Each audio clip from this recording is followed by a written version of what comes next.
দাদা আমার বড্ড ভালো, বন্ধুকে করে সাপোর্ট। বন্ধুর বউ পালিয়ে গেল, বন্ধুর বড় বিপদ। দাদা আমার বড্ড ভালো, বন্ধুকে করে সাপোর্ট। বন্ধুর বউ পালিয়ে গেল, বন্ধুর বড় বিপদ। ভিডিওর শুরুতেই দাদার উদ্দেশ্যে একখানা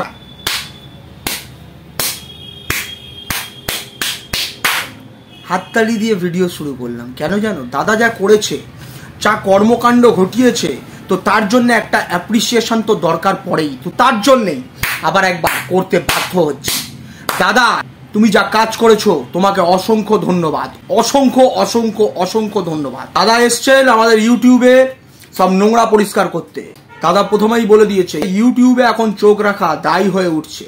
এমন এমন ভাষা বেরাচ্ছে, এমন এমন কথায় ভিডিও করা হচ্ছে, এমন এমন পার্সোনাল অ্যাটাক করা হচ্ছে, এমন এমন ধরনের কথাবার্তা বলা হচ্ছে, রাত্রে ঘুম পর্যন্ত উড়ে যাচ্ছে। দাদা তার জন্য প্রতিবাদে নেমেছে। তার সাথে দাদাকে পেছন থেকে ইন্ধন দিয়েছে দর্শকরা, বলেছে তুমি এগিয়ে চলো, তোমার সাথে আমরা আছি।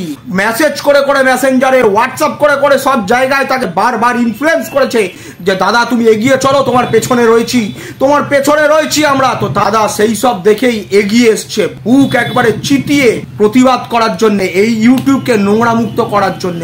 অথচ দাদা একটা জিনিস তো প্রথমেই আমি এসে হোঁচট খেলাম আপনার ভিডিও দেখে। কি জিনিস জানেন? আপনি এমন একজনকে ট্যাগ করেছেন যে ইউটিউবের সব থেকে নোংরা ক্রিয়েটার, তাকে হয়তো দিদি পাতিয়েছেন, তাই না?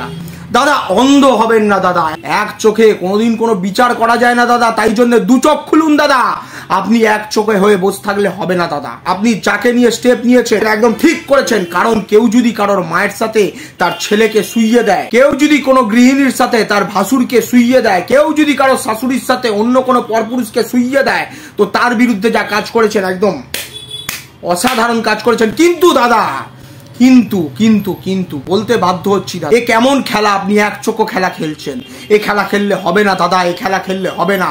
আপনাকে এই পটিটার বিরুদ্ধেও স্টেপ নিতে হবে দাদা। প্রয়োজন পড়লে দাদা আমার বিরুদ্ধেও স্টেপ নিন দাদা। আমিও এসেছিলাম নোংরা পরিষ্কার করতে দাদা, কিন্তু নোংরা পরিষ্কার করতে করতে যখন আপনি নামবেন না, তখন উল্টো দিক থেকে প্রচুর নোংরা আমার গায়ে ছিটে আসবে, বুঝছেন তো? তখন কি করতে হবে বলুন তো? তখন নোংরাকে আবার ধাক্কা মারার জন্য নোংরা ছুঁড়ে মারতে হবে, বুঝতে পেরেছেন তো? আমাকেও করতে হয়েছে অনেক কিছু দাদা, বুঝতে পেরেছেন তো? তো সেহেতু বলছি, আপনার যদি লজিক, বিবেক, আপনার যদি অনেক বুদ্ধি, অনেক সোর্স থাকে, তাহলে দাদা আপনি পুরো নোংরার বিরুদ্ধে লড়ুন।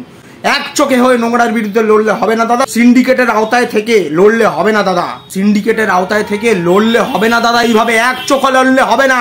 দিনের পর দিন এই যাকে আপনি ট্যাগ করেছেন, যাকে এখন দিদি বানিয়েছেন, হ্যাঁ দিদি বানিয়েছেন, আমার মনে হচ্ছে আপনি সিন্ডিকেটের আওতায় রয়েছেন। না হলে আপনার সহধর্মিনীর একখানা চ্যানেল রয়েছে, শুয়ে পড়া মরে থাকা একটা চ্যানেল রয়েছে, সেই চ্যানেলটাকে কি করে প্রমোট করানো হলো দাদা? নিশ্চয়ই বুঝতে পারছেন দাদা কি বলতে চাইছি। যদি সিন্ডিকেটের আওতায় নাই থাকতেন দাদা, তাহলে আপনার সহধর্মিনীর চ্যানেলটি এদের চোখে কি করে এলো দাদা? কি করে এলো? আপনি যদি সিন্ডিকেটের আওতায় নাই থাকতেন দাদা, তাহলে কি করে এরা আপনাকে সোশ্যাল মিডিয়াতে খুঁজে পেলো দাদা? সিন্ডিকেটের আওতায় থেকে দাদা কাজ করলে হবে না দাদা, এক চোখে হলে কাজ করলে হবে না দাদা। আপনি বুক বাজিয়ে ভিডিও করে বলবেন দাদা যে আমি প্রতিবাদ করতে এসেছি, আমি এই নোংরাকে তাড়িয়ে বেড়াবো, অথচ এক চোখে একটা নোংরাকে দেখে বেড়াচ্ছেন, আর আর এক চোখে বন্ধ করে প্রতিটাকে পতিতাবৃত্তি করতে দিচ্ছেন দাদা। এ করলে হবে না দাদা। এবারে কেন বলছি দাদা এই কথাগুলো? এই পতিতা কিছুদিন আগে বলছিল এ নাকি কারোর বাবা, কারোর মা, কারোর কোনো কিছুকে নিয়ে নাকি শোয় না, কাউকে নিয়ে কোনো কথা বলে না, কোনোভাবে পার্সোনাল অ্যাটাক করে না দাদা। একটা ভিডিও ক্লিপিং শোনাচ্ছি, একটু স্পিডটাকে কমিয়ে নিয়ে দাদা ভয়েসটা শুনুন দাদা। কি ভাষায় কথা বলছে, কি ভাষায় একটা সোশ্যাল মিডিয়াতে ভিডিও করছে দাদা, একটু ভাষাগুলো শুনুন দাদা। আমি ছকন ছাড়ো হই থেকে সারা বাড়ি তো খুঁজছি নিজেকে সুস্পুরি দিয়ে তবে ঘরে পুরো ডিম আছে, সেই ডিম দিব আমি পানি ছড়ে দেবো, তোমাকে ছেঁচে একটা সাথী ধরে ঝপনা ওই মুখে নিয়ে বসে থাকবো, ওই চেটে সাদা করে দেবো। মোটা চুদি বালতি কেন জমা দিতে অনেক প্রশ্নতে তোর নিজেকে সুস্পুরি আমার না ভাঙনা সুস্পুরি দেওয়া। এবার একটা নেব লঙ্কা পোকা ভেঙে আমাদের ধরে দেবো, তোমার নিজেকে দেবে মোটা চুদি তোমার বুঝে মত করে দেবো। মা ওদেরকে টিচারকে শোকা খাবিস না। চিংকি মাগি গুদের মধ্যে প্রচন্ড আগুন লেগেছিল, আর মাগি গুদ শুকিয়ে বেড়ায় হাজার মাগি, আর আমার ধন ছিঁড়ে মা একটা চিংকি মাগি যা গুদ ঠান্ডা করেছি সেটা ভাঙতে আসা দিনের পর দিন ওই মাগিকে ঠকিয়েছে, সেটা মিলে ওর বউকে লাগাচ্ছে, সেটা কংক্রিট ছেড়ে তোর ধনা তোর মা যে মায়ের মাগি চিংকি মাগির গুদে টানলে তার মেশিনে আগুন লাগাবো, আগুন লেগেছে গুদে তুই তো মার সঙ্গে লাগাস না, তার জন্য বলি তো চিংকি মাগি বেশ বেগ থেকে বেরিয়েছিস নাকি? দিয়েছে কাকি মাগি ওর মেয়ের গুদটাকে অপূর্বকে চক্রে লাগাতে দিয়েছে, মায়ের গুদে বুঝে না ফেরত মেরে দেবো, তার ব্যাটাগুলো ওই মাগির গুদে ঢুকিয়ে দিতে হবে। চিংকি মাগির গুদ, চিংকি মাগির মেয়ের গুদ, চিংকি মাগির মায়ের গুদ, আর আমার জিপ টেনেছে তার গুদের ভেতরে আঙুল ঢুকিয়ে যে ফিলিপিন টিউব আছে ওটা টেনে বের করে নিয়ে চলে আসবো চ্যানেল, ওর চ্যানেলে ওর মায়ের গুষ্টির গাঁড়ে পুরো দেবো আমি। শুনেছেন দাদা, শুনেছেন? এ যাকে তাকে যেখানে সেখানে আঙুল, যাকে তাকে যেখানে সেখানে রড, বুঝেছেন? শুধু পুরুষই মহিলাদের দিকে নোংরা দৃষ্টি দেয় না, কিছু কিছু মহিলা রয়েছে যারা মহিলা হয়েও মুখের মাধ্যমে সোশ্যাল মিডিয়াতে হাতরাস বা নির্ভয়ার মতো মেয়েদের উপরে যে ধরনের নির্যাতন চলে সেই রকম ধরনের নির্যাতন চালায় দাদা। বলছি দাদা, আপনি যে কর্মকাণ্ড ঘটিয়েছেন সেই কর্মকাণ্ডকে আমি প্রচুর অ্যাপ্রিসিয়েট করছি, কিন্তু আমি চাই না এই জিনিসটা শুধুমাত্র ভিডিওতে দেখতে, আর আপনি বারবার আসবেন ভিডিও করে করে বুজরুং দেবে দিয়ে নিজের ভিউজ আর সাবস্ক্রাইবার আর্নিং করবেন। তার মানেটা হচ্ছে আপনি চ্যানেলকে প্রমোট করছেন, চ্যানেলকে গ্রো করতে এসছেন দাদা, বুঝেছেন? তো যদি এরপরে কোনো কিছু করার থাকে, আমি চাই লিগাল ওয়েতে, আপনার যদি ক্ষমতা থাকে আপনি লিগাল ওয়েতে, লিগাল প্রসেসের মাধ্যমে কোনো কিছু করুন।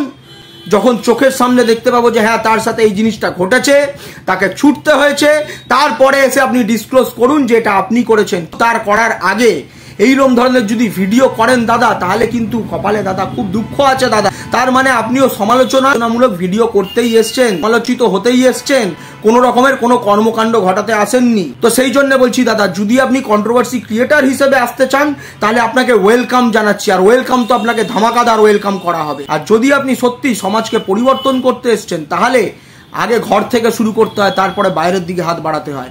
আগে ঘরের নোংরাটাকে ক্লিন করুন, তারপরে বাইরের নোংরাটাকে ক্লিন করবেন দাদা। আর না হলে দাদা এটা জেনে থাকবেন, যদি সমালোচনার জগতে পা রেখেছেন তাহলে সুস্বাগতম তো বললাম। সিন্ডিকেটের আওতায় না থেকে যদি সত্যি সমাজকে আর সোশ্যাল মিডিয়াকে পরিবর্তন করতে চান, দু চোখ খুলুন, এক চোখ খুলবেন না।